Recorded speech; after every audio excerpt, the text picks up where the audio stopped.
네, 안녕하세요. 오늘 박정희 전두환 때 사회를 깨끗이 하는 방법은 무엇이었을까라는 제목으로 강의를 하게 된 문민기라고 합니다. 여러분들은 사회를 깨끗이 한다라는 말을 들으면 좀 어떤 생각이 드시는지 모르겠는데, 뭐 평소에 이런 말을 잘 쓰는지 잘 모르겠습니다. 요즘도 뭐 사회를 깨끗이 해야 된다, 뭐 사회가 뭐 더럽다, 어지럽다, 뭐 이런 식의 이야기들을 많이 하는지 모르겠는데, 오늘은 이제 박정희, 그러니까 1960년대, 70년대에 있었던 박정희식이랑 1980년대에 있었던 이제 전두환 때 요 사회를 깨끗이 한다라고 하는 말 속에서 어떤 일들이 있었는지 그런 것들을 좀 짚어보고자 합니다. 사회라는 개념부터 일단 한번 생각을 해보면, 이 근대에 유럽에서 처음 이제 부각이 된 개념이죠. 사회라는 개념 자체는. 사회라는 개념을 유럽에서 쓰던 것이 이제 일본으로 유입이 됩니다. 그래서 일본에 있는 지식인들이 이 소사이어티라고 하는 단어를 어떤 이제 한자로 된 단어로 번역을 할까 하고 이제 고민을 했을 때 이제 그 사회라고 하는 단어를 쓴 거죠. 여기 위에 여기 위에 있는 이 사회라고 하는 한자어로 번역을 해서 쓴 것이고, 이게 이제 조선, 그러니까 저희 이제 한국으로 들어온 거는 일본으로 유학 갔던 유학생들이 사회라고 하는 단어를 이제 들여옵니다. 그래서 조선에서는 오늘날의 의미로 사회라고 하는 걸 사용하게 된 거죠. 그러니까 뭐 공동체라고 우리가 얘기할 수도 있고, 사실 거의 저희가 지금 살고 있는 모든 세상을 망라해서 사회라는 단어를 많이 쓰는데, 그런 식의 개념이 이제 19세기 말 20세기 초쯤에는 조선에서도 사용되었다, 이렇게 보시면 될 것 같습니다.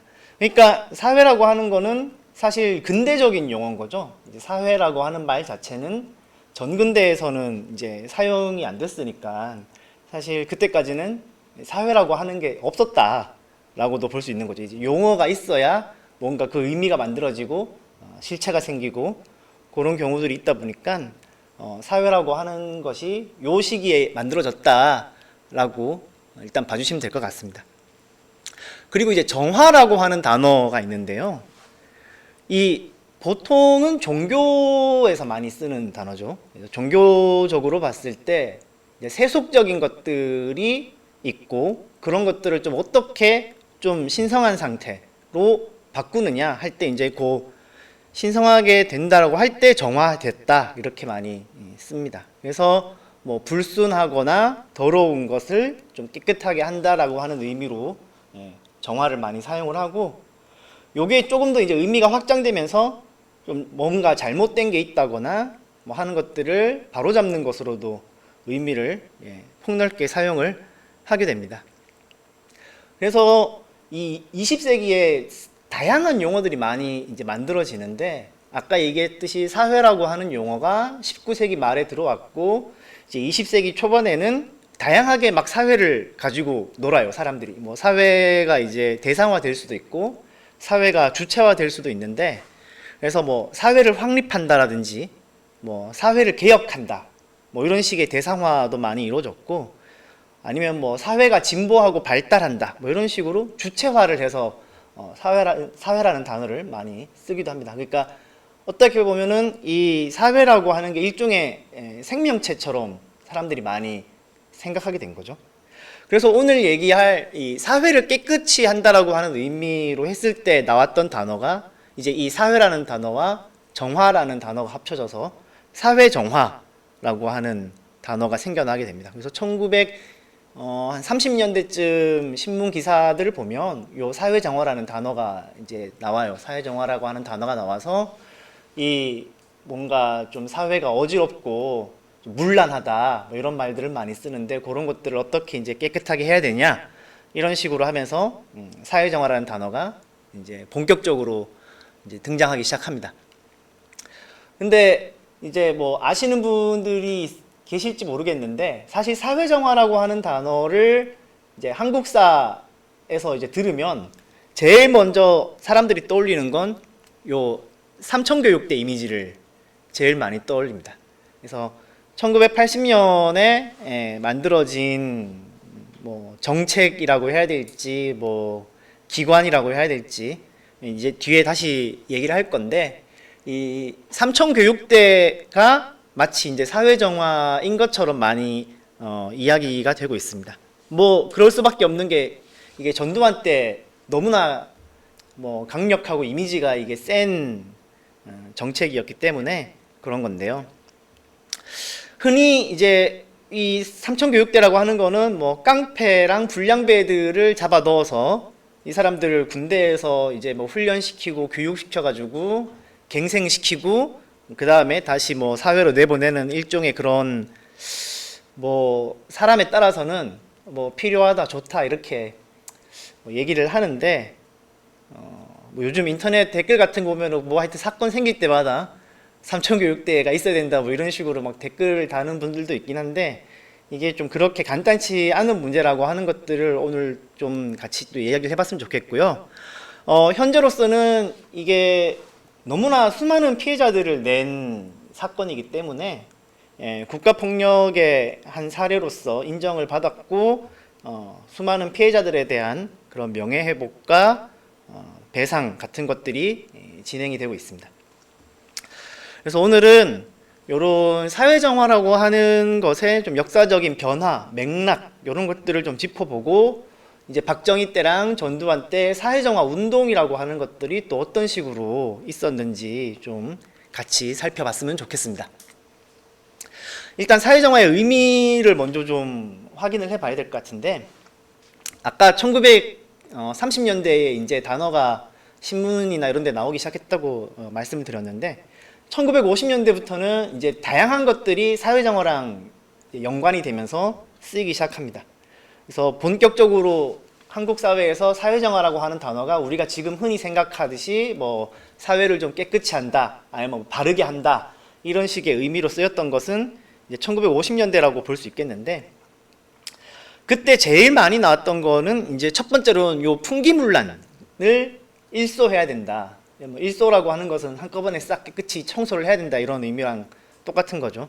그래서 뭐 풍기문란이라고 하고, 그 다음에 요거 연결돼서 도의교육이 필요하다. 그러니까 요즘 도덕교육이라고 하는 걸 하나요? 뭐 요즘 무슨 수업을 하는지 잘 모르겠는데, 도덕, 뭐 윤리 이런 것들을 많이 학교에서 가르치잖아요. 그래서 그런 것들이 1950년대에도 많이 이야기가 됐습니다. 그래서 그때는 도의교육이라고 했는데, 그런 이런 도덕적인 것들, 사람들의 윤리관 이런 것들에 대해서 교육을 해야 된다라고 많이 이야기가 됐고, 특히 많이 이야기됐던 건 이제 청소년 선도가 필요하다. 이런 도의교육은 보통 청소년들을 많이 대상으로 이야기가 됐어요. 그래서 청소년들이 나쁜 길로 빠지지 않게 올바른 길로 선도해야 된다. 그렇게 해서 이 사회의 그런 뭐 문란한 습성과 사회의 문제들을 해결하자. 뭐 이런 식의 50년대 이야기가 많이 됐는데, 웃긴 거는 이 학생들이 풍기문란을 일으키는 장소로 많이 언급된 게 뭐냐면, 이제 뭐 영화관에 가는 거, 그다음에 극장 가서 뭐 공연 보는 거, 음악 감상실 가는 거, 이런 것들이 막 50년대, 60년대까지도 계속해서 청소년들이 하면 안 되는 그런 걸로 많이 이해가 됐습니다. 그래서 이런 것들을 좀 단속해야 된다라고 하면서 사회정화를 많이 이야기를 했고요. 그 다음에 이제 뭐 사회에 만연한 부패, 그 다음에 사회악이라고 하는데, 사회에 여러 좋지 않은 것들을 좀 없애야 된다. 아까도 말씀드렸던 뭐 나쁜 습성들을 없애야 된다. 이런 얘기들이 1950년대에 많이 돌았습니다. 이게 이제 폭발한 게 1961년에 이제 5.16 군사 쿠데타가 벌어지고 나서 박정희랑 이제 군부 세력이 등장하면서부터입니다. 요 직후에 진짜 사회정화라는 이야기를 많이 하고, 그때 말로는 이제 구악, 옛날에 있었던 악한 것들을 없앤다, 구악 일소 이런 식의 용어들을 많이 썼는데, 그렇게 얘기하면서 많이 했던 것들이 이제 정치를 정화한다, 그다음에 뭐 언론을 정화한다, 깡패 불량배를 소탕하자, 부정축제자, 이렇게 좀 잘못된 방식으로 이제 재산을 쌓은 사람들을 부정축제자라고 하는데, 이 사람들을 어떻게 처리할 것인가, 뭐 이런 것들이 5.16 직후에 정말 많이 이야기가 돼요. 근데 이제 정치정화라고 해가지고 한 거는 이제 이승만 때랑 그 직후에 짧게 있었던 민주당 정권 때 있었던 정치인들을 싹 다 제거를 해서 다음에 정치 활동을 못하게 막은 거죠. 그러니까 군부가 앞으로 정권을 획득해 나가는 데 있어서 걸림돌이 될 만한 사람들을 이 사회를 정화한다는 명목으로 일단 잡아놓은 거고, 언론 정화라고 하는 것도 당시에 수많은 신문사나 뭐 잡지 이런 것들이 있었는데, 그런 것들을 이제 정화한다는 명목으로 뭐 통합시키거나 아니면 폐간시키거나 정간, 잠시 이제 신문을 못 내게 한다던가 뭐 이런 것들이 있었고, 이제 기자들 중에 일부는 사이비 기자라고 몰아가지고 또 막 이 뭐라 그럴까, 이게 뭐 모욕을 주듯이 사람들에게 이제 이렇게 팻말을 목에 걸고 사이비 기자라고 하고 막 거리를 돌아다니게 한다든지 그런 것들을 많이 했어요. 그다음 부정 축제자 같은 경우에는 뭐 결국은 공장 지어서 상환하는 식으로 나중에 합니다. 그러니까 너네가 잘못된 방법으로 돈을 벌었던 것을 다시 토해내라 라고 했을 때 현금으로 내는 게 아니라 어쨌든 경제 발전이 필요하니까 너네 그럼 공장 지어서 그 공장을 나중에 돈 대신 내 라고 했는데, 그게 이제 시간이 지나면서 결국은 화폐 가치가 자꾸 변하니까 오히려 이 부정 축제자들 입장에서는 기회가 된 거죠. 공장을 지어가지고 돈을 벌 수 있는 기회가 되었던 것이 요 당시에 사회정화라고 볼 수 있습니다. 그래서 가장 대표적인 이미지가 요 이제 아시는 분들 많이 보셨을 텐데, 이런 식으로 이 5.16 군사 쿠데타 직후에 서울 시내 거리를 깡패들을 단속을 해가지고 이렇게 줄 세워서 돌아다니게 만들었어요. 그래서 사진에 이제 팻말 보시면 뭐 나는 깡패입니다, 국민의 심판을 받겠습니다, 뭐 이렇게 되어 있는 현수막을 들고 서울을 걸어다니게 하고, 이 맨 앞에 서 있는 사람은 이제 이정재라고 해서 당시에 유명했던 정치 깡패인데, 뭐 이 사람을 대표적으로 이제 앞세워서 마치 이 새로 등장한 군사 정권이 옛날에 이 나쁜 깡패들 다 소탕하고 사회를 진짜 청소하는 중인 것처럼 그렇게 많이 선전을 했어요. 그래서 결국 이 이정재를 비롯한 깡패들은 나중에 이제 사형 당하는 데까지 가게 됩니다. 그래서 요때까지 한 1950년대, 60년대의 사회정화라고 하는 것들은 좀 특정 집단들을 겨냥한 측면이 많았죠. 그래서 아까 얘기했던 50년대는 청소년들을 대상으로 해서 사회를 정화해야 된다고 하든지, 이제 쿠데타 이후에는 뭐 정치인, 언론인, 아니면 깡패 뭐 이런 사람들을 대상으로 해서 뭐 사회를 정화한다, 이 사람들을 없애면 마치 우리 사회가 훨씬 더 깨끗해지고 좋아질 것이다, 이런 식 이야기를 많이 했어요. 근데 이제 1970년대에 들어가면은 사회 전반을 향해서 이제 그런 메시지들을 계속 내게 됩니다. 사회를 순화해야 된다라는 말들, 그 다음에 사회 정의를 바로 세워야 된다, 뭐 이런 얘기들을 많이 하게 돼요. 그래서 이런 정신적인 요소들을 강조하는 거는 사실 박정희 정권기에 계속해서 반복되는 얘기긴 합니다. 뭐 사회정화라는 단어뿐만 아니고 그런 의식적인 부분을 이제 바꿔야 된다라고 할 때 제일 많이 이야기됐던 것들이 뭐 제2경제운동이라고 하는 것들도 있어요. 그래서 경제라고 하면 우리가 흔히 알고 있는 뭐 물건을 만들고 팔아서 경제를 성장시키고 뭐 수출하고 뭐 이런 것들이 이제 제1경제라고 하면, 정신적인 부분들은 이제 그것들을 뒷받침하는 제2경제라고 해서 그런 것들도 우리가 확립해야 된다라고 하는 거를 박정희가 또 막 선전하기도 했고요. 그 다음에 그 비슷한 시기에 국민교육 헌장 같은 것들이 만들어져서 어떻게 국민들이 올바른 정신과 의식을 가지고 교육을 받고 생활할 것인가, 이런 것들을 강조하기도 했어요. 그래서 요 사실 정신적인 요소들을 강조했던 것은 뭐 사회정화라는 단어를 통해서도 많이 이야기가 되지만, 그 외에도 아주 다양한 방법으로 이 박정희 시기 때 이야기가 됐다라고 보시면 될 것 같습니다. 그리고 이 1970년대에 중요한 또 사건 중에 하나는 이 도시 문제가 좀 더 커지고 복잡해졌다라고 하는 거를 볼 수 있을 것 같아요. 한국 같은 경우에는 이 해방 직후에 진짜 급격한 도시화를 경험한 나라죠.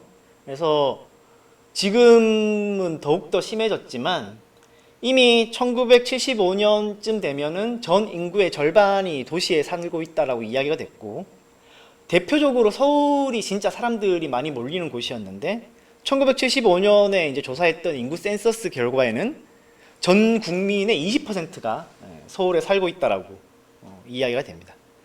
그러니까 이제 서울이라고 하는 곳은 모든 이 도시 문제가 결집되어 있는 대표 공간이 된 셈인 거죠. 그렇게 하면서 이 여러 가지 사회 문제들이 있는데 도시 중심의 나라가 되다 보니까 이것도 다 도시 문제와 연관지어서 결국은 또 얘기를 하게 돼요. 도시화가 급격하게 이루어지면서 이런 여러 가지 문제들이 발생했다라는 식으로 이야기를 하게 됩니다. 그래서 뭐 굳이 비교를 하자면 두 개가 뭐 따로 떨어져 있는 건 아닌데, 이 1950년대 뭐 60년대 풍기문란 얘기할 때는 이 뭐 미국을 비롯한 서양 쪽에서 여러 가지 문화와 생각들이 들어오는 게 문제다 이렇게 얘기하다가 70년대 가면은 이거 도시화가 이렇게 급격하게 진행되어서 이런 식의 문제들이 발생한다 뭐 얘기들을 많이 하게 돼요. 그 두 개가 사실 뭐 다른 건 아니에요. 사실 도시가 발달하는 게 결국은 또 서구 문물이 쉽게 유입될 수 있는 배경이 되는 거고, 그러다 보니까 또 사회는 무너지고 뭐 이런 식의 이야기들을 많이 하게 됩니다.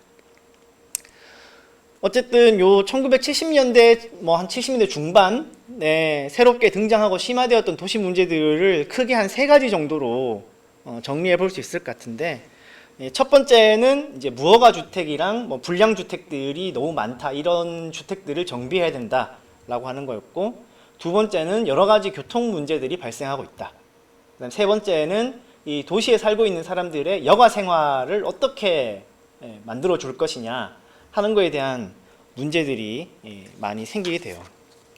그래서 무허가 주택 같은 경우에 보면 여기 사진에 보는 것처럼 이런 식의 뭐 판잣집들이 서울 시내 곳곳에 있었는데, 인구가 너무 막 빠르게 증가하다 보니까 이 사람들을 다 수용할 만한 집이 부족한 거죠. 그래서 이 사람들이 그냥 딱히 허가 없이 그냥 이런 식으로 뭐 나무 판자 얹고 뭐 어디 버려진 문짝 떼오고 이거 뭐 다 엮어서 집을 만들어요. 여기 살고 있던 사람들이 엄청 많았습니다. 그래서 이 일종의 가건물들을 어떻게 처리할 것이냐 하는 게 1970년대에 더 큰 문제가 되기 시작하는데요. 서울시뿐만 아니라 다른 도시에서도 비슷하게 진행이 되긴 하는데, 서울시에서는 일단 재개발을 크게 벌여요. 요런 무허가 주택지들을 싹 다 밀어버리는 그런 정책들을 하게 되고, 요런 철거를 하면서 그러면 이 철거촌에 있었던 사람들은 어떻게 되느냐? 점점 더 도시 외곽으로 이주를 시켜 나가는 거죠. 그렇게 해서 이 사람들을 점점 밖으로 내모는, 그렇게 해서 이제 벌어졌던 사건 중에 유명한 사건이 이제 1970년에 이제 흔히 우리가 광주 대단지 사건이라고 하는데, 지금의 이제 경기도 성남시 쪽에 이 서울시에서 밀려 내려온 사람들이 많이 살고 있었는데, 이제 그 사람들이 결국은 여러 가지 문제들이 쌓이고 쌓여서 불만이 폭발해서 그런 저항 운동을 일으켰던 사례도 있고요. 지금은 이제 거의 이 서울에서는 찾아볼 수가 없죠. 뭐 소위 말하는 뭐 달동네나 이런 쪽에 있던 곳들이 이런 무허가 판자촌들이 많았고, 뭐 여기 서울역 근처에도 많았어요. 서울역 근처에도 이런 식의 서울에 갓 올라와서 집을 짓고 사는 사람들이 많았기 때문에 이런 식의 무허가 주택들이 많았는데, 이제 이런 것들을 어떻게 처리할까 하는 게 당시 문제였던 거죠. 그래서 일종의 이것도 도시 정비라고 하는 게 사회에 이렇게 좀 뭐 어둡고 안 좋고 좀 무질서한 이런 것들을 어떻게 정비할 것인가 하는 게 사회정화의 하나로 좀 얘기가 되기 시작해요.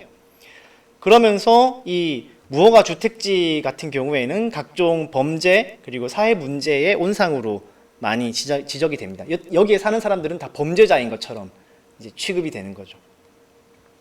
그래서 불량촌에 사는 빈민들이다. 여기에 사는 사람들은 이 사람들을 어떻게 이 도시에서 쫓아낼 건가를 사회 문제 해결책의 하나로 많이 고민하던 시절이 요 시절이었습니다. 그 다음에 교통 문제 같은 경우에도 인구가 계속 증가하니까 발생하게 되는 거죠. 그래서 교통체증이 엄청 심각해지는데, 이 교통체증은 대도시가 당면한 가장 거대한 문제라고 얘기하기도 했고, 1980년대에 해결해야 될 중대 과제다, 이렇게 많이 이야기를 하기도 했어요. 그래서 러시아워, 그러니까 출퇴근 시간, 그리고 학생들 그 학교 등교하는 시간, 이때는 뭐 차 막히는 게 당연했고, 그뿐만 아니라 낮에도 이 서울 도심에선 차량이 이제 정체되는 상황들이 발생하게 됩니다. 그래서 1975년에 조사한 걸로 보면 러시아워 때 서울 도심의 차량 속도가 20km 정도 나왔다고 해요. 거의 뭐 기어가는 수준인 거죠. 이게 왜 그러냐면 사실 이때는 신호등도 부족했고 도로도 지금만큼 정비가 안 돼 있고 하니까 차량들이 엉키고 하다 보니까 좀 이런 식의 교통체증이 발생하는 거죠. 그래서 이러한 무질서를 어떻게 좀 바로잡을 건가 라고 하는 것들이 요때 좀 고민이 되기 시작했고, 당시에 차를 가지고 있는 사람들은 상대적으로 좀 잘 사는 사람들이었겠죠. 개인 차량을 가지고 다니는 사람들은. 그러다 보니까 이 개인 차량을 가지고 다니는 사람들의 불만은 바로 이게 좀 정책에 반영이 될 수밖에 없었어요. 이 사람들이 아무래도 좀 재력이 있고 소위 말하는 이제 방귀깨나 끼는 사람들이기 때문에 이 여론을 만들어가는 사람들이었고, 이 사람들이 불만을 가지니까 서울시나 이런 데서도 빨리빨리 좀 대책을 수립해야 되겠다라고 하는 생각들을 하게 된 거죠. 근데 뭐 또 이게 단순히 이 자기 차량 가지고 다니는 사람뿐만 아니라 이게 일반 서민들이나 노동자들도 출퇴근할 때는 어쨌든 버스를 타야 되니까 이 버스도 이렇게 차량이 정체되고 막히면 사실 문제가 많이 생길 수밖에 없고, 그런 식으로 좀 전 사회적으로 이런 문제들에 대한 인식들이 높아져 갔던 그런 시기였습니다. 그리고 차량이 증가하고 질서가 좀 제대로 안 잡히다 보니까 당연히 교통사고가 많이 생기는 거죠. 특히나 한국은 다른 나라에 비해서 이 차량이 보행자를 치는 사례가 많았습니다.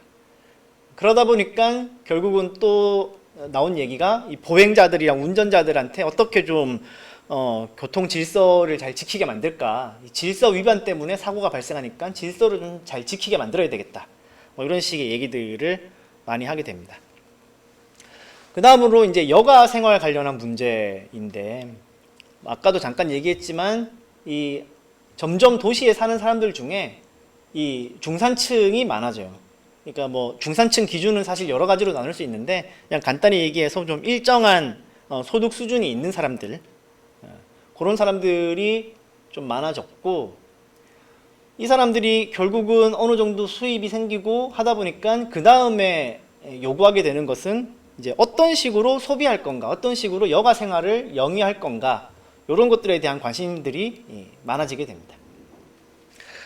이때 이제 중산층이 도시에 많이 생기고, 뭐 중산층까지 안 되더라도 자기 스스로를 약간 중산층이라고 생각하면서 그래도 나는 좀 먹고 살만하다라고 생각하는 사람들이 도시에 점점 많아지면서 이제 도시 빈민들이랑 점점 더 거리가 벌어지는 거죠. 도시 빈민들을 점점 이제 이 사회의 나쁜 사람들, 범죄자, 뭐 악의 온상, 이런 것처럼 많이 얘기를 하게 돼서 이제 무허가 주택지도 밀어버리고 하는 식이 이제 요런 계급적인 구분이랑도 연관이 되는 건데, 그래서 이 소득적인 측면에서 봤을 때는 이 무허가 주택지나 뭐 빈민으로 이제 취급되는 사람들은 주로 무슨 일을 하냐면 노점상 같은 것들, 아니면은 뭐 우리가 흔히 얘기하는 잡상인, 뭐 이런 식의 일에 많이 종사를 하다 보니까 이 사람들도 결국은 도시에서 이제 치워버려야 될 존재들이 되는 거죠.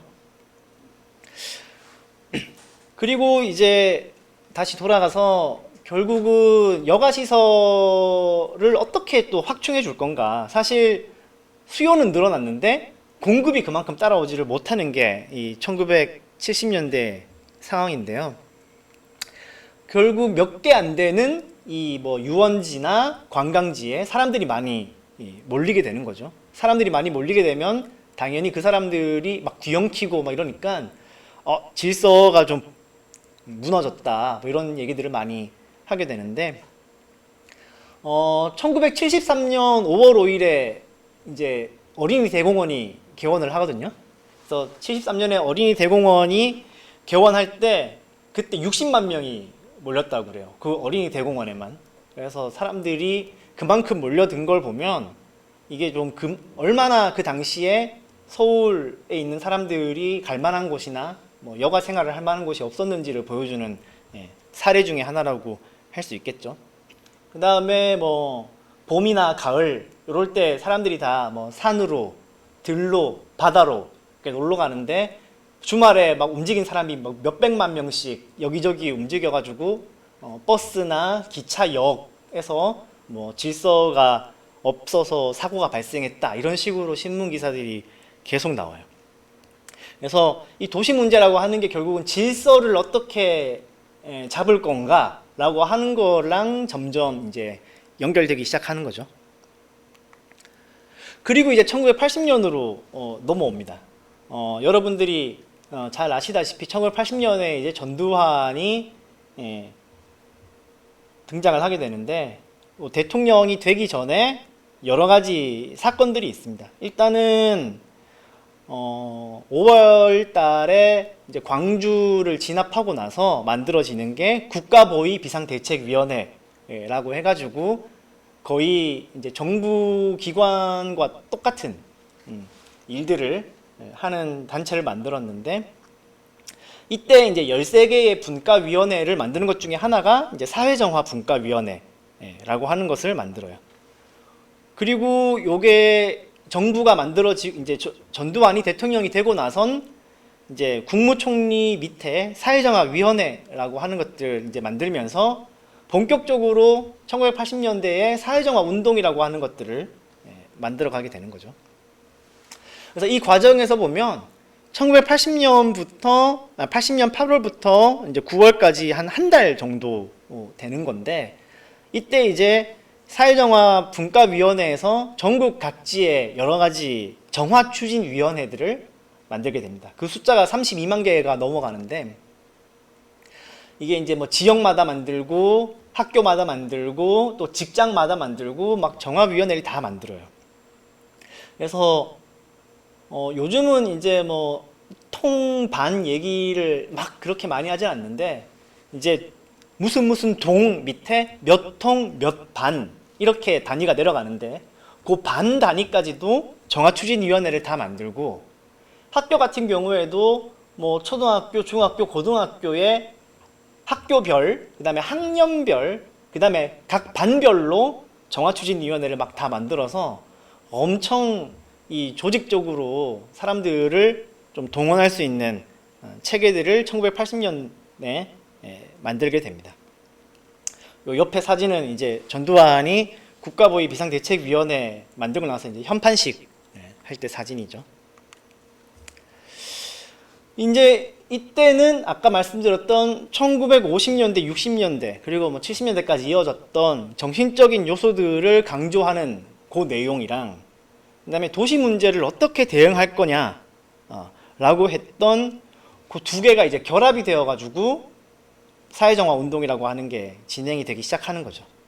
그래서 전두환 정권에서는 요걸 좀 통틀어 가지고 국민의식 개혁 운동이라고 하는 걸로 이제 다시 포장을 하려고 그래요. 사회정화 운동이라고 하는 건 나쁜 게 아니라 국민들의 의식을 어떻게 바로잡고 새롭게 할 건가 라고 하는 것들을 추진해 나가는 뭔가 진취적인, 올바른, 좋은 것 같은 뭐 이런 식으로 자꾸 얘기를 하려고 하는 거죠. 근데 사실 뭐 의식적인 것도 의식적인 거지만 도시 문제 같은 경우에는 이걸 해결하려면은 제도나 시설이 필요한 거거든요. 아까 얘기했던 것처럼 뭐 교통 문제를 해결하려면 신호등을 잘 만들고 도로 같은 것들도 잘 정비하고 이런 것들이 먼저 선행이 돼야 뭐 질서가 세워질 수 있는 건데 뭐 그런 것들은 그냥 조금 하면서 가장 먼저 사람들한테 얘기할 수 있는 질서의식, 시민의식을 갖춰라 뭐 이런 것들로 먼저 얘기를 하는 거죠. 그래서 여가 같은 경우에도 놀러 나갈 때 여러분들 제발 질서 좀 지키세요. 쓰레기 버리지 마세요. 뭐 이런 얘기들부터 먼저 하는 거죠. 일단은 뭐 시설 같은 게 없는데도 불구하고. 그러면서 이제 이 질서라고 하는 이 이념을 엄청나게 강조를 하기 시작하는 거죠.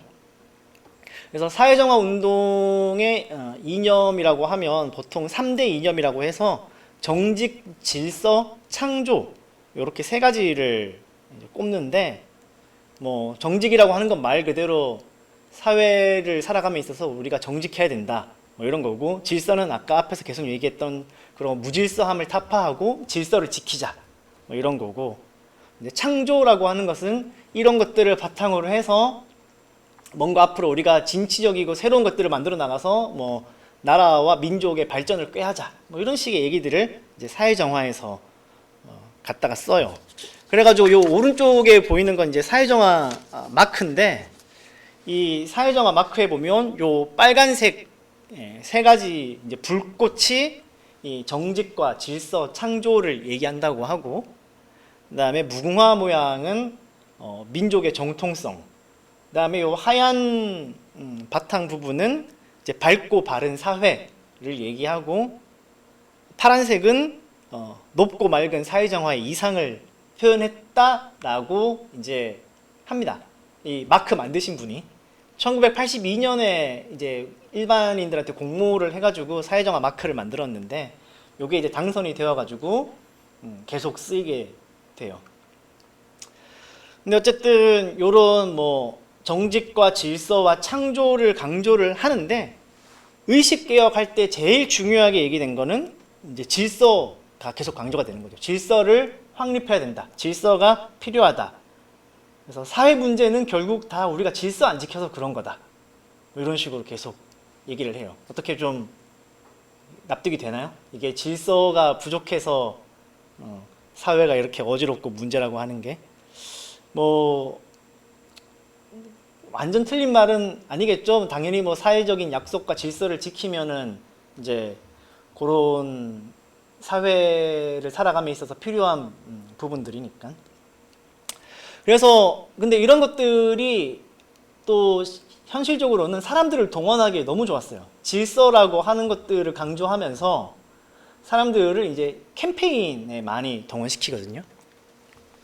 그래서 질서 확립 이제 현장 캠페인, 그때 말로는 현장 계도라고 그랬는데, 이제 사람들을 어떻게 계몽하고 이끄는지, 그래서 계도한다 뭐 이런 얘기를 많이 했는데, 4대 질서 확립 운동을 이제 전개하기 시작합니다. 그래서 교통 질서, 아까 얘기했던 뭐 차량 관련한 이런 거고, 행락 질서, 이제 행락이라고 하는 것도 이제 요즘 안 쓰는 옛날 말인데, 그 당시에는 행락이라고 했는데, 밖에 나가서 여가 생활을 영위하는, 그래서 뭐 유원지에 간다든지 뭐 등산을 간다든지 해수욕장에 간다든지 이런 것들을 다 행락 행위 이렇게 얘기했는데, 요 행락지에서 지켜야 될 질서, 그다음에 경기장이라고 하는 건 말 그대로 스포츠, 뭐 야구장이나 축구장, 아니 뭐 이런 경기장에 갔을 때 지켜야 되는 질서, 그다음에 기타 공공 질서라고 해가지고 4대 질서를 얘기했고, 여기에 하나 추가로 이제 상거래 질서라고 해가지고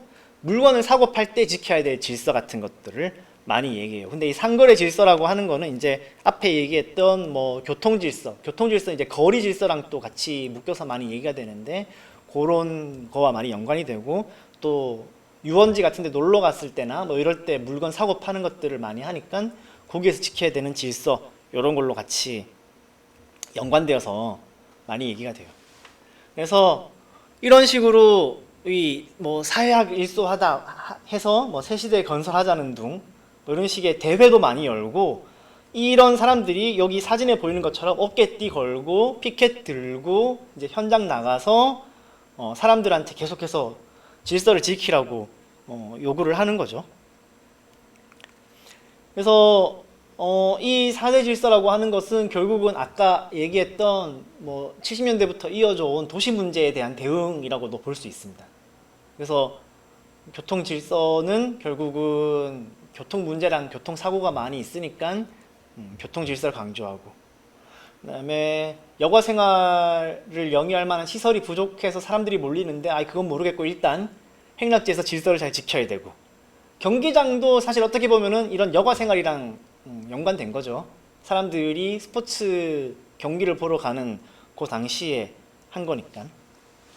근데 이제 1980년대는 88년 올림픽, 뭐 그 앞에 86년 아시안 게임도 있고 그런 것들을 준비하는 시기였고, 그 다음에 80년대에 프로스포츠들이 많이 이제 생겨나기 시작해요. 뭐 야구, 축구 이런 것들이 다 프로리그가 시작한 게 1982년, 83년 뭐 요럴 때라서 이 경기장 질서라고 하는 것들을 그만큼 더 강조하게 됐던 거죠. 근데 여기에 진짜 많은 사람들이 동원이 됐는데, 이제 1981년부터 사회정화위원회가 문을 닫는 1988년까지 이 여기 질서 캠페인에 동원됐던 사람들의 숫자를 정리해 놓은 걸 보면 교통 질서에는 2,460만 명이 8년 동안 참여를 했다고 나오고, 행락 질서 현장 계도 캠페인에는 1,943만 명, 그 다음에 경기장 질서에는 16만 명이 8년 동안 동원된 걸로 나와요. 그러니까 이 숫자만 봤을 때는 전 국민이 최소 한 번 이상씩은 이 현장 계도 캠페인에 참여를 했을 것만 같은 그 정도의 숫자가 되는 거죠. 그래서 얼마나 이 당시에 이 전두환 정권이 질서라고 하는 것을 강조하면서 또 이 캠페인이라고 하는 걸 강조하면서 여기에 사람들을 끌어모으려고 했는지, 그런 것들을 좀 알 수가 있습니다.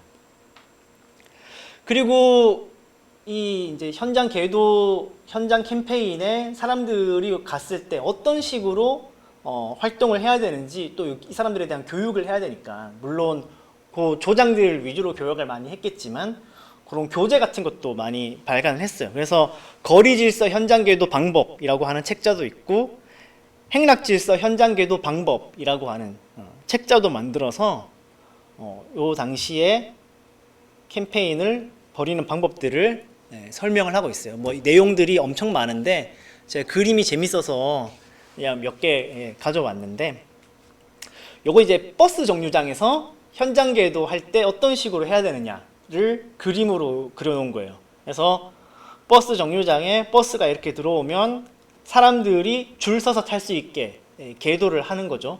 캠페인을 하는 거예요. 그래서 그림에 보이는 1번에 있는 사람은 이제 이렇게 버스가 이렇게 들어오는데, 들어오는 버스를 이제 유도하는 게 1번. 그다음에 여기 2번은 나갈 때 버스를 잘 나갈 수 있게 하는 사람들인 거고, 요 4번에 있는 사람은 이제 요 줄 서게끔 만드는 현장 계도 인원이고, 3번은 그림에도 보이지만 이제 피켓을 들고 있는 거죠. 아까 사진에서, 앞선 사진에서 봤던 것처럼 뭐 질서를 지키자, 아니면 뭐 사회악을 뭐 없애자, 뭐 이런 식의 막 피켓들을 들고 쫙 서 있는 거예요. 그 다음에 이 5번 화살표는 뭐 하는 사람이냐, 이제 왔다 갔다 하면서 쓰레기 줍는 사람. 당시에는 이 거리 정화, 뭐 교통 질서 정화할 때 꼭 나오는 게 이제 쓰레기 같은 거였거든요. 쓰레기 제발 아무데나 버리지 맙시다, 뭐 이런 식의 얘기들을 많이 했는데, 이 버스 정류장에서도 그런 것들을 하고 있는 거죠. 사실 쓰레기통을 많이 만들면은 좀 좋을 텐데, 뭐 그런 거보다는 일단 질서 얘기들을 이 당시엔 좀 더 많이 했던 것 같아요. 그 다음에 두 번째 거는 해수욕장이에요. 해수욕장에서 질서 캠페인 어떻게 하느냐. 그래서 요 1번, 2번, 3번은 이제 전단지를 나눠주는 거예요. 해수욕장 들어오는 사람들한테 이제 뭐 여러 가지 홍보 유인물들을 나눠주는 거죠.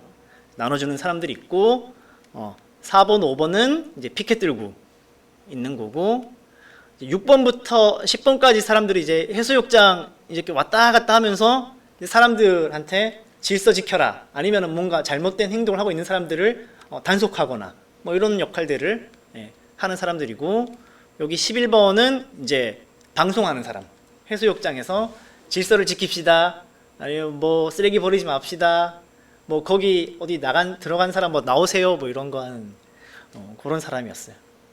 그 다음에 12번, 13번은 여기는 뭐냐, 버스 그림이 있죠. 여기 개인들이 놀러 오기보다는 이때는 단체 관광객들이 많은 시절이니까 단체로 들어오는 버스들을 이제 관리하는 사람. 요 버스 유도원이고 이 15번은 이제 조장이라고 그래요. 그래서 이런 식으로 그림을 그리고 이 사람들이 어떤 역할을 할 것인지, 그리고 어떤 식의 내용들을 단속하고 사람들에게 알려줄 것인지, 이런 것들을 자세하게 책자로 만들고 계속해서 교육을 하는 거죠.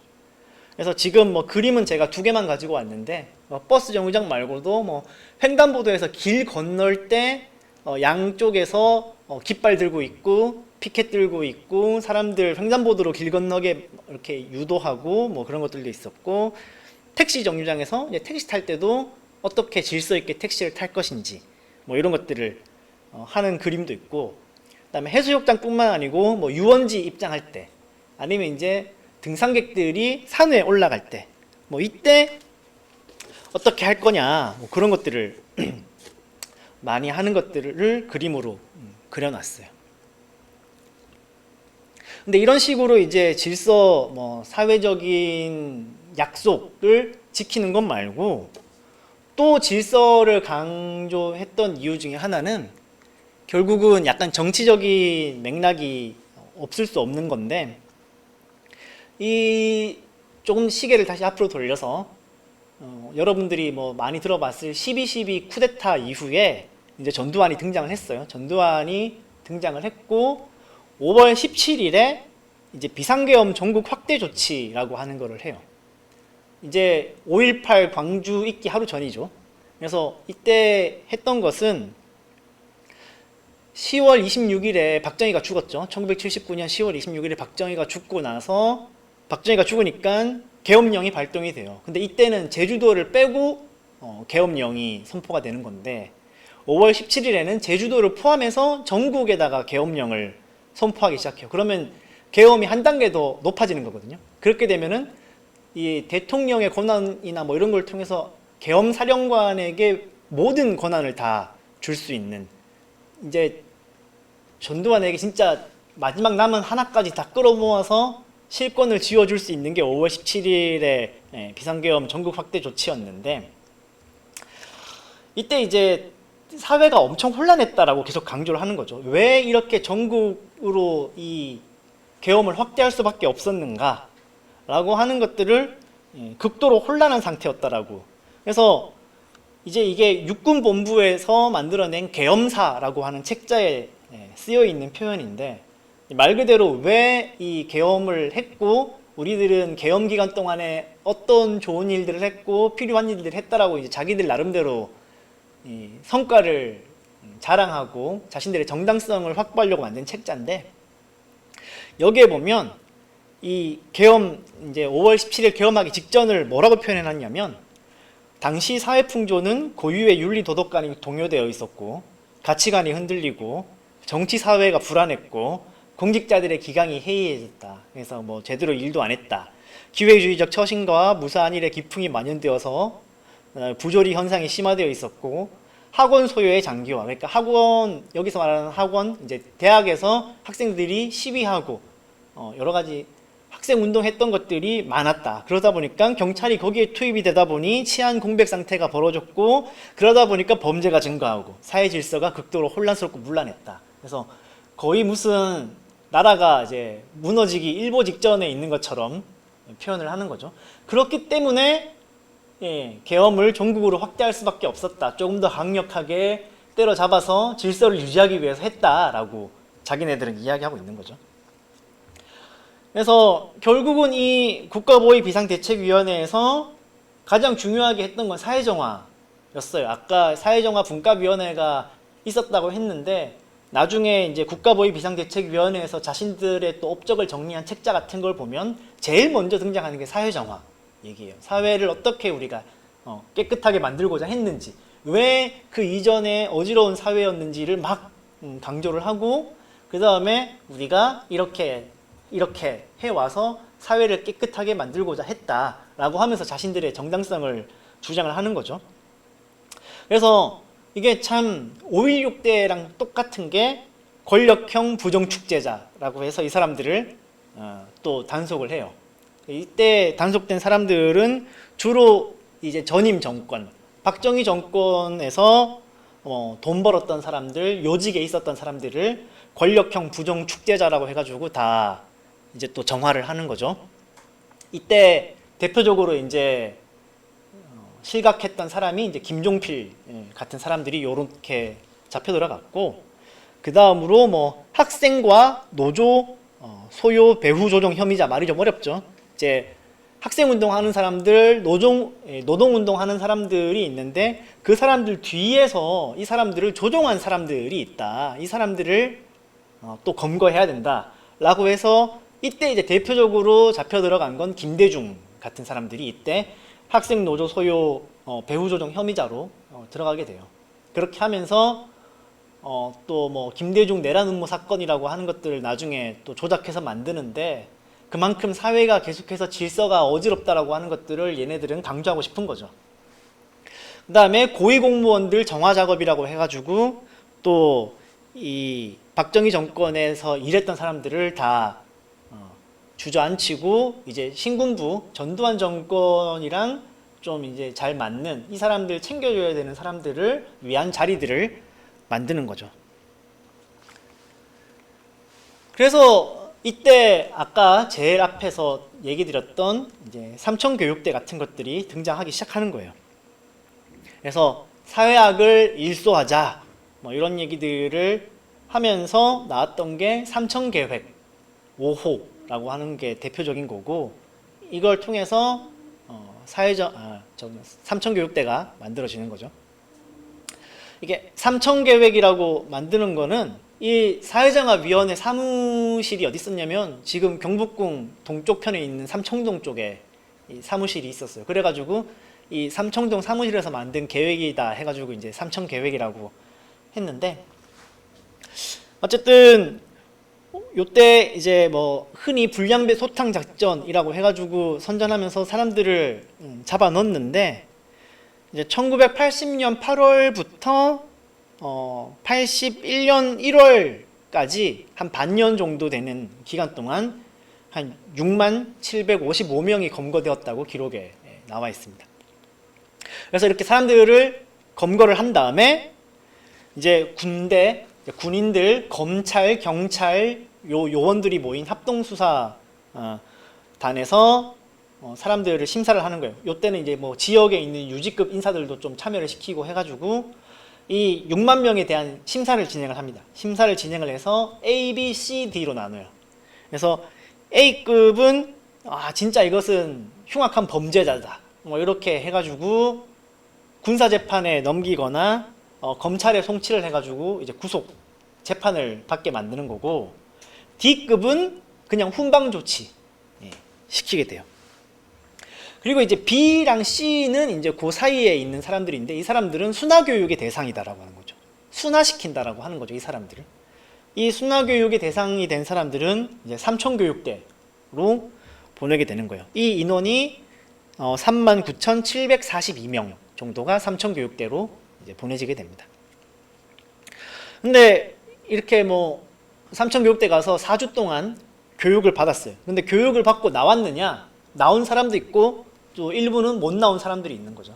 그래서 못 나온 일부의 사람들은 이제 그 당시에 사회보호법이라고 해서 죄를 지을 것 같은 사람들, 이 사람들은 범죄를 저지를 것 같은 사람들을 미리 약간 보호감호소에 집어넣는, 그래서 이제 또 유명한 청송감호소라고 하는 곳에다가 이 사람들을 수감시켜서 또 몇 년 동안 수용소 생활을 하게 만들어요.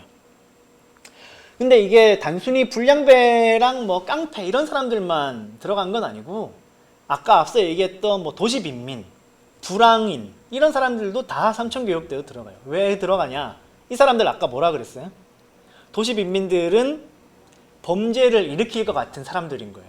그 뭐 무허가 주택지에 살고 뭔가 노점상을 하고 하는 사람들은 생활이 궁핍하고 하다 보니까 결국 이 사람들은 범죄를 저지를 것 같다.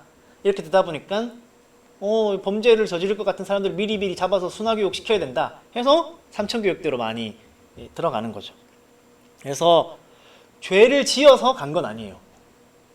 이 사람들 대부분이 현행범이어서 간 게 아니라 과거에 전과가 있었던 깡패, 뭐 불량배, 전과 있으니까 너 또 범죄를 저지를 수 있겠지? 잡아가고, 그 다음에 뭐 아까 얘기했던 빈민이나 불황인 같은 사람들도 또 범죄를 저지를 것 같으니까 데려가고. 그래서 질서를 어지럽힌다라고 지목이 되면 이 사람들이 이제 예비 검속이 되는 거예요. 죄를 짓기 전에 미리 검거를 해서 가는 게 이 삼천교육대로 간 사람들이 대부분 그렇게 갔다라고 얘기를 할 수 있을 것 같습니다. 그 다음에 좀 대표적으로 이 당시에 전두환 정권이 적으로 규정했던 대상들은 누구냐? 대학생들을 적이라고 많이 봤어요. 이게 이제 전두환 정권 아까 계엄사 책도 그렇고 제5공화국 전사라고 해가지고 전두환이 자기들 이제 5공화국 되기 전에 그 역사를 자기들 나름대로 또 자기들 홍보하겠답시고 만들어 놓은 자료가 있어요. 물론 이건 정식 발간은 안 됐는데 이 책자에 보면 당시에 막 사회가 엄청 어지럽고 불안하다라고 자꾸 선전을 했다라고 했잖아요. 그때 이 어지러움을 일으키는 가장 큰 세력 중에 하나로 대학생들을 집어요. 그래서 이 대학생들은 질서를 어지럽히니까 어떻게 해야 돼? 어떻게든 정화를 시켜야 되겠다라고 이야기를 하게 되는 거죠. 그래서 이 대학 정화에 대한 내용들을 보면 이 사회 정화라고 하는 것들이 좀 얼마나 정치적으로 이용이 됐고 어떤 의도가 있었는지 그리고 또 얼마나 좀 폭력적으로 좀 진행이 됐는지 이런 것들을 볼 수가 있는데 아까 삼천교육대에도 결국은 사람들을 군대로 보내는 거예요. 군부대에서 4주 동안 군인들이 순화교육을 시키는 게 삼천교육대인데 대학생들도 이제 군대를 활용해서 이제 이런 정화 작업을 하게 되는 거죠. 일단 첫 번째로 강제징집이라고 하는 것이 있는데 학생 시위를 주동했거나 아니면 학생 시위에 가담했던 사람들을 이제 강제로 군대에 들여보내는 거죠. 그래서 뭐 어쨌든 뭐 남성들의 경우에는 군대를 가긴 가야 되니까 군대를 가야 되는 문제와 당시에 있었던 학원 문제들을 연결시켜 가지고 바로 징집을 해버리는 건데 이게 당사자의 의사랑은 사실 관련이 없이 시위하다가 연행되면 바로 경찰서에서 그냥 군 영장 발부해서 데려가거나 하는 경우가 많았고 뭐 여러 가지 사례들을 보면 이 사람은 원래 몸이 안 좋아요. 몸이 안 좋아서 요즘으로 치면 이제 뭐 저런 공익근무나 뭐 이런 쪽으로 빠져야 되는 사람인데도 그냥 현역병으로 보내버리는 거예요. 이 사람들은 그냥 바로바로 군대로 보내버리는 게 있었고 일종의 사회에서 치워버리는 거죠. 대학생들을. 그 다음에 이게 가능했던 건 당시에는 이제 지도휴학제라고 뭐 권고휴학제라고 하기도 하는데 이런 제도가 있었어요. 그래서 시위를 일으키는 소위 문제 학생이라고 찍히면 이제 학교에서 휴학을 시키는 거예요. 휴학을 권유해서 휴학을 시키고 휴학생이 되면 당시에는 무조건 군대를 가야 돼. 이렇게 이 대학의 이 재적 상태여야만 이제 군대 입대를 미룰 수가 있는데 휴학이 되면 군대를 무조건 가야 되니까 바로 이제 군 영장이 날라오고 군대를 갈 수밖에 없게 만드는 그런 거죠. 근데 이게 또 선후 관계가 잘못된 게 많아요. 이게 휴학을 시키고 얘가 휴학생이면 군대를 가야 되는 게 정상인데 일단 연행해서 영장 받아서 군대 보내놓고 얘를 이제 휴학생으로 만든 거죠. 학생을. 뭐 그런 식의 이런 것들도 많아서 사실 이건 어떻게 보면은 대학에서 이 정권이 하는 행동에 같이 한 거죠. 어떻게 학생들을 휴학시키고 군대 보내는 거에 크게 저항 못하고 따라가면서 그냥 함께 한 사실 대학에도 1980년대 이런 뭐 국가폭력이라고 해야 될지 이런 것들에 대한 책임이 있다라고 얘기를 해야 될 것 같습니다. 그 다음에 이 대학생들의 의식을 개혁해야 된다고 하면서 했던 사업이 이제 녹화 사업이라고 하는 것들을 많이 했어요. 그래서 뭐 왜 녹화 사업이냐? 이게 이제 푸르게 만든다 하는 녹화인데 뭐 일설에 의하면 이게 정확하게 녹화사업이란 말은 있는데 녹화사업이 왜 녹화사업인지 설명해 놓은 문구는 없어요. 근데 떠돌아다니는 말에 이제 따르면 이 학생들의 빨갛게 물든 머리를 이제 파랗게 만들겠다 라고 하는 식의 이런 녹화사업을 하게 되는 건데, 사실 계속 얘기했던 정화, 순화, 녹화 이런 게 다 단어가 비슷하게 이어지죠. 어떻게든 이걸 갖다가 잘못된 걸 깨끗하게 만들겠다, 뭐 수정하겠다 라고 하는 것들이 계속해서 나오는 건데, 이제 이 녹화 사업이라고 하는 걸 간단하게 말씀드리면은 아까 얘기했던 강제 징집된 학생들, 혹은 이미 군대에 가 있는데 얘를 조사해 보니까 얘 대학생 때 학생 운동 열심히 하던 애네, 이렇게 하는 애들을 관리를 하는 거예요, 군대에서. 그래서 이때 특수학적 병동자라고 해서 그 신분 카드에 도장을 찍어놔요.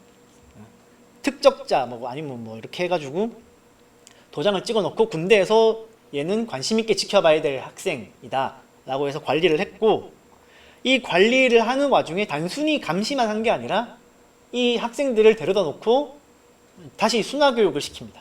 그래서 뭐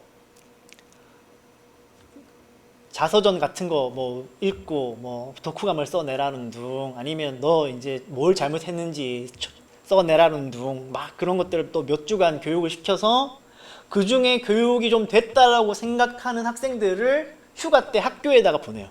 그래가지고 너 같이 운동하던 선배나 후배들 요즘 뭐 하는지 정보 좀 알아와, 이렇게 해가지고 막 얘기하는 그런 것들을 이 특수학적 변동자 학생들에게 강요를 했고, 근데 이게 이렇게 하다 보면은 사실 내가 학교 다닐 때 친했던, 같이 운동하던 뭐 친구나 선배 후배들의 정보를 내가 파는 셈이 되는 거잖아요. 어떻게든 정보를 알아가야만 되니까.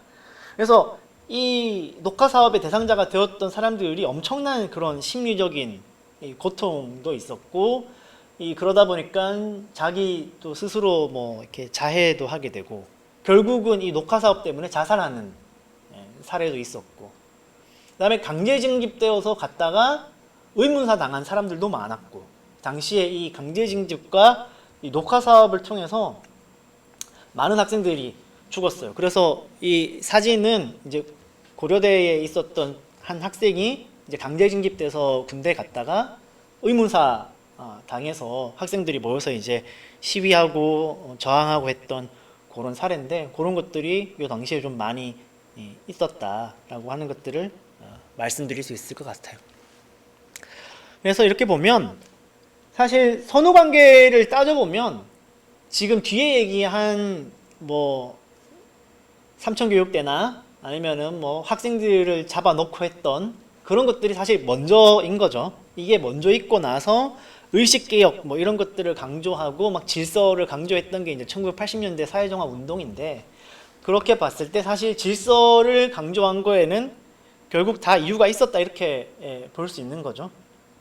그래서 자신들의 전두환 정권이 가지고 있었던 그런 좀 정당성이 부족한 부분들, 좀 국가 폭력이 자행되었던 부분들을 좀 어떻게든 조금이라도 무마하려고 하는 생각 속에서 이런 질서 강조 캠페인 이런 것들이 많이 되었다고 볼 수 있는데, 그렇게 하다 보니까 이 사회를 정화한다라고 하면서 이야기됐던 질서라고 하는 단어에는 여러 가지 의미가 이제 막 섞이기 시작하는 거죠. 그래서 사회적 약속을 만드는 그런 일들과 그다음에 개인의 자유 혹은 정치적인 목소리들을 이제 폭력적으로 억압하는 그런 것들이 막 뒤섞여서 다 질서에 들어가는 거예요. 질서를 어지럽힌다라고 했을 때는 정치적으로 뭔가 좀 안 맞는 반대의 입장에 있는 사람들도 질서를 어지럽히는 사람이 될 수 있는 거고, 그냥 길 가다가 휴지 버리는 사람도 질서 안 지키는 사람이 될 수 있는 거고. 그러니까 이제 필요한 것처럼 보이는 어떤 일이랑 폭력적인 행위가 같이 막 뒤섞여 있는 게 이 질서, 그리고 나아가서 사회를 깨끗하게 한다, 사회 정화에 이게 막 혼재되어 있는 거예요. 그러다 보니까 약간 뭐가 뭔지 알 수 없어지는 거죠. 이 과연 사회를 깨끗이 한다, 질서를 지킨다, 사회를 정화한다 라고 하는 것들을 우리가 생각해 봤을 때 그거 뭐 생각보다 나쁘지 않은 일인 것 같은데 라고 하는 생각을 약간 할 수밖에 없게끔 이 1970년대부터 80년대까지 사회정화 운동이 이어져 왔다라고 볼 수 있을 텐데, 결국 핵심은 좀 누구 기준에서 과연 이 질서라고 하는 선을 그었을까라고 하는 거를 좀 생각해 봐야 될 것 같다고 생각을 합니다. 그래서 이 질서라고 하는 건 결국 뭐 박정희 정권, 전두환 정권이라고 하는 지배 세력이 그어놓은 질서일 수도 있고, 거기에 당시에 도시민들의 일정 부분 필요도 있었죠. 뭐 주택 정비도 해야 되고, 교통 질서도 세워야 되고, 나 필요한 여가 생활도 해야 되고, 여태 우리는 지켜야 될 약속이 있고, 이런 것들에 대한 것들도 도시민들의 어떤 기준에 의해서 세워진 질서이기는 할 텐데, 이제 이 기준을 넘어선다고 낙인이 찍히면 그때부터 이제 이건 제거의 대상이 되는 거예요. 사회 정화의 대상이 될 수 있는 거죠. 그래서 이 제거의 대상이 된다고 했을 때는 단순히 이게 사람만 얘기하는 건 아닌 거죠. 뭐 빈민, 뭐 불황인이 될 수도 있는 거고, 이 전두환 정권의 입장에서는 대학생들이 될 수도 있는 거고, 반대파의 정치인들이 될 수도 있는 거고, 이 사람들도 다 제거해야 되는 정화의 대상이 될 수도 있는 거고, 또 의식적인 측면에서도 우리는 의식 개혁을 해야 되니까 이 기준을 넘어서는 잘못됐다라고 얘기하는 것들도 지워내야 된다, 뭐 이런 식으로 했던 것인데, 과연 이게 질서라고 하는 게 그냥 듣기에는 좋아 보이고 정화라고 하는 것도 뭔가 필요해 보이지만, 과연 요 속에는 좀 어떤 것들이 의미들이 들어 있을지를 같이 좀 생각하면서 고민해 봐야 될 지점이다, 이렇게 얘기할 수 있을 것 같습니다. 네, 이번 강의는 이것으로 마치도록 하겠습니다. 네, 감사합니다.